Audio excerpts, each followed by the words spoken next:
Okay. Welcome to the Rant Random for Fathom. I'm so glad they changed the name to Surface. I hate the word fathom.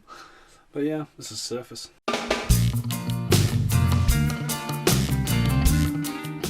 Okay, Surface. Right.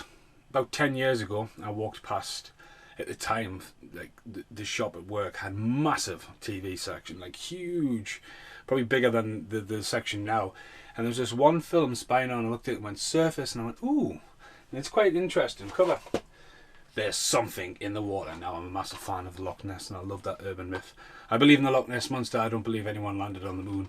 It's that kind of theories. I love the myth in, like, the search for a creature. I love creature films, but I like a little bit of myth of how, what, where, and how it happens. Not like, ooh, look, it's a T-Rex. Okay. And we're not talking Jurassic Park.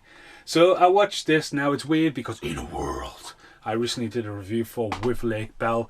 Lake Bell is the wife of Owen Wilson in the unbelievable No Escape movie, and Lake Bell is the star of this. Now I had this and lent it to Mark Byrne years ago. I never got it back.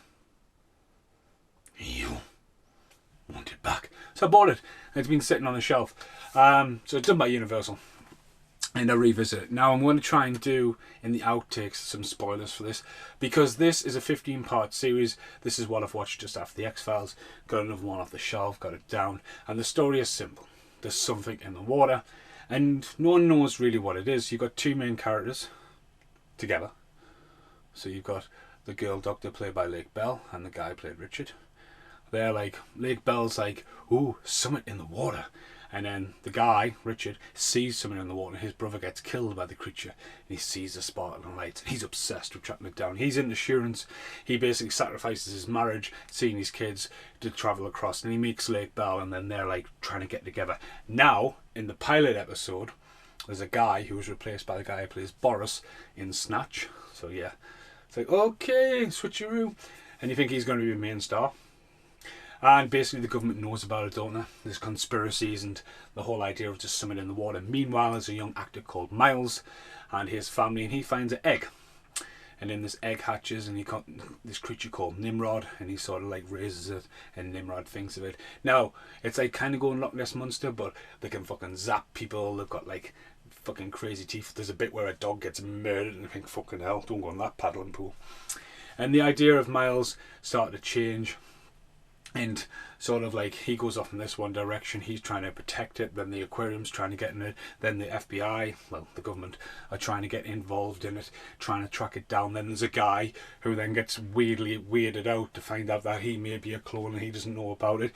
Then the chick, Martha, from the Goonies turns up as Mr. Big. That was probably a bit of a spoiler.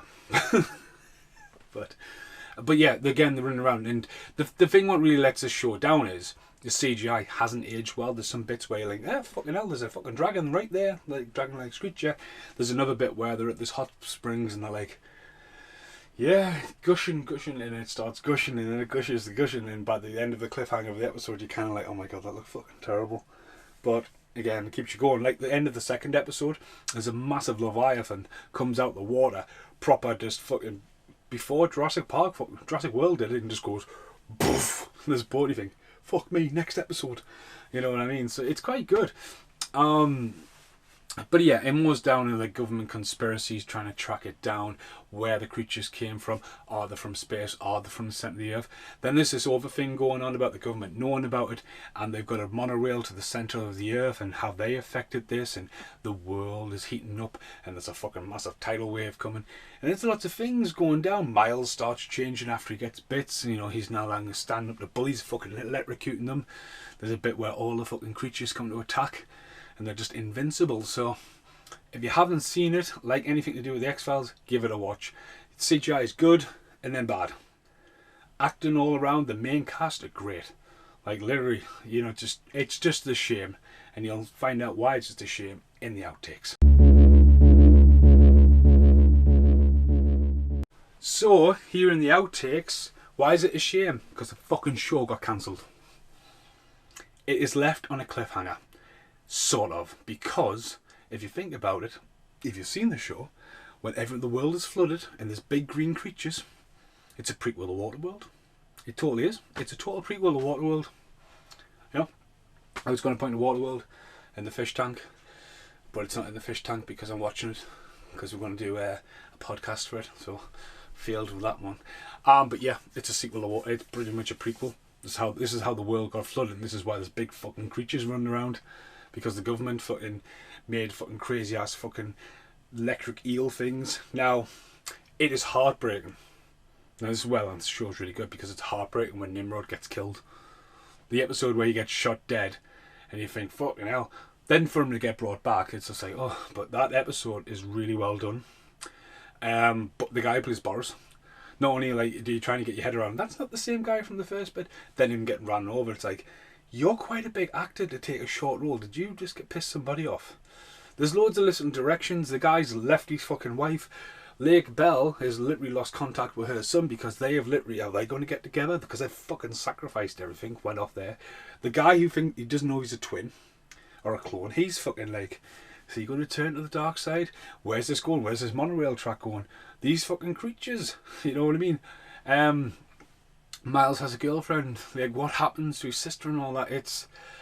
Again, it's like so frustrating. It's been 15 years. You know what I mean? They're not going to make. We just need to like let it settle and go, right, it's just a prequel of Waterworld. That's all you need to know.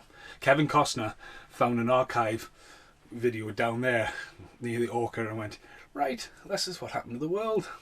So that's what we're going to have to accept. But if you're still watching, fan of the X-Files, it's a one-off series, has been released over here. It's a 15 episodes, will keep you going.